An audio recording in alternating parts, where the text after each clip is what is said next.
Thrissur ഏനംമാക്കൽ saint Joseph ഹൈസ്കൂളിൽ വിദ്യാർത്ഥികളുടെ സർഗവാസനകളെ പ്രോത്സാഹിപ്പിക്കാനായി സർഗോദയം 2024 തിരിതെളിഞ്ഞു. Cinema serial artist Girish Karuvanthala പരിപാടി ഉദ്ഘാടനം ചെയ്തു. കണ്ണൂർ കുടിയാൻമലയിൽ ഭർത്താവ് ഭാര്യയെ തലക്കടിച്ച് കൊലപ്പെടുത്തി. കൊല്ലപ്പെട്ടത് നെല്ലിക്കുറ്റി സ്വദേശി ഭവാനി. ഇരുവരും തമ്മിലുള്ള വാക്കുതർക്കമാണ് കൊലയിൽ കലാശിച്ചത്.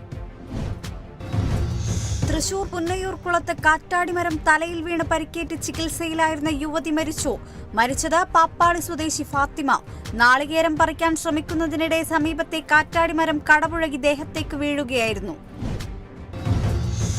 ആലപ്പുഴ ചെങ്ങന്നൂരിൽ ജോൺ മെമ്മോറിയൽ ഹൈസ്കൂളിൽ ലോക ജനസംഖ്യാ ദിനം ആചരിച്ചു. ദിനാചരണം സംഘടിപ്പിച്ചത് സാമൂഹ്യ ശാസ്ത്ര ക്ലബിന്റെയും PTA-യുടെയും ആഭിമുഖ്യത്തിൽ.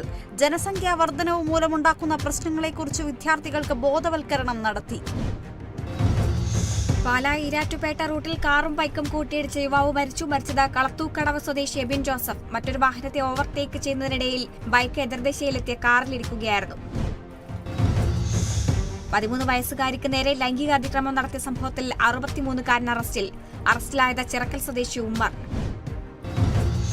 മലപ്പുറം നിലമ്പൂരിൽ ഭിന്നശേഷിക്കാരന് സാമൂഹ്യ വിരുദ്ധരുടെ മർദ്ദനം. മാമങ്കര സ്വദേശി ജിബിൻ മോനാണ് മർദ്ദനമേറ്റത്. DAWF മലപ്പുറം ജില്ലാ ഭാരവാഹികൾ സന്ദർശനം നടത്തി. താമരശ്ശേരി ചുരം 8-ാം വളവിനും 9-ാം വളവിനും ഇടയിൽ വാഹനാപകടം. പച്ചക്കറി കയറ്റി വന്ന പിക്കപ്പ് ലോറിയാണ് മറിഞ്ഞത്. അപകടത്തിൽ ആളപായമില്ല. ചുരത്തിൽ ഗതാഗതം തടസ്സപ്പെട്ടു. കോഴിക്കോട് നന്മണ്ടയിൽ കൊപ്രാച്ചേവിന് തീപിടിച്ചു. ആനോത്തിയിൽ കോയ എന്നയാളുടെ കൊപ്രാച്ചേവിനാണ് തീപിടിച്ചത്.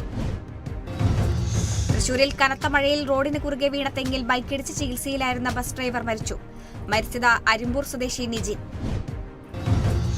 തൃശൂർ മണലൂർ പഞ്ചായത്ത് ഭരണസമിതി യോഗത്തിൽ നിന്നും ഭരണസമിതി അംഗം ഇറങ്ങിപ്പോയത് വാർഡുകളിൽ വികസന പ്രവർത്തനങ്ങൾ നടക്കുന്നില്ലെന്നാരോപിച്ച്. തൃശൂർ പുനയൂർക്കുളം പെരിയമ്പലം ബീച്ചിൽ ഡോൾഫിന്റെ ജഡം കരക്കടിഞ്ഞു. ദിവസങ്ങൾ പഴക്കമുള്ള ഡോൾഫിന്റെ ജഡമാണ് കണ്ടെത്തിയത്. കഴിഞ്ഞ ദിവസമാണ് സംഭവം. തൃശൂർ മണലൂർ മണ്ഡലം കോൺഗ്രസ് കമ്മിറ്റിയുടെ നേതൃത്വത്തിൽ കാരമുക്ക് വില്ലേജ് ഓഫീസ് മാർച്ച് നടത്തി. കാരമുക്ക് വില്ലേജ് ഓഫീസിൽ വില്ലേജ് ഓഫീസറെയും ജീവനക്കാരെയും ഉടൻ നിയമിക്കുക എന്ന ആവശ്യങ്ങൾ ഉന്നയിച്ചാണ് മാർച്ച്. ആലപ്പുഴ മുഹമ്മയിൽ കടമുറികൾക്ക് തീപിടിച്ചത് കാവുങ്കൽ ക്ഷേത്രത്തിന് സമീപത്തുള്ള കടമുറികൾക്ക്. തുണികൾ ഉൾപ്പെടെ പൂർണ്ണമായും കത്തിനശിച്ചു.